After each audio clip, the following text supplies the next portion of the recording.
The judge presiding over this case heard oral arguments from the advocacy groups who are suing the federal government and attorneys representing the Department of Homeland Security. And ultimately, the judge, after this hearing that went on for about 2.5 hours, said that she needed more documentation before making a decision. So as it stands right now, ICE is not impacted in its ability to make arrests in the district.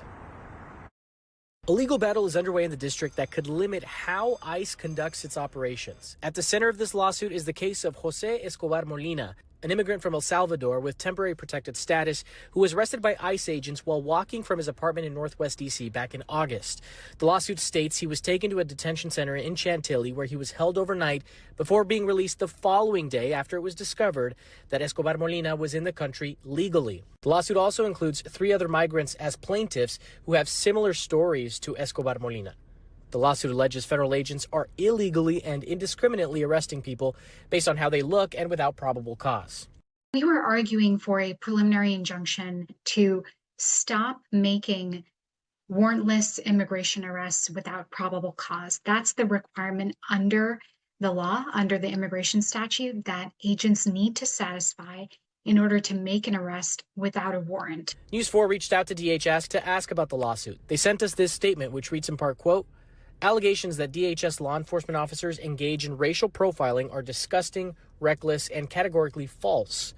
What makes someone a target for immigration enforcement is if they are illegally in the U.S., not their skin color, race, or ethnicity. Under the 4th Amendment of the U.S. Constitution, DHS law enforcement uses reasonable suspicion to make arrests. There are no indiscriminate stops being made. The Supreme Court recently vindicated us on this question.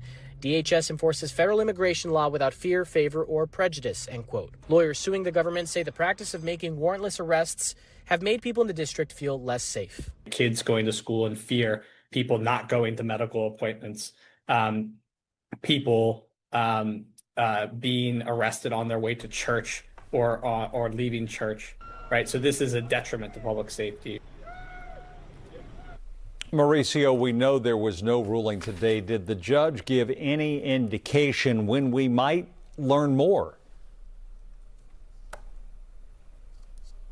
Is of the essence, and what I can tell you is both parties have until Tuesday, end of day, that's Tuesday next week, to submit this additional documentation. After that, the judge hinted that she could make her decision after the Thanksgiving break.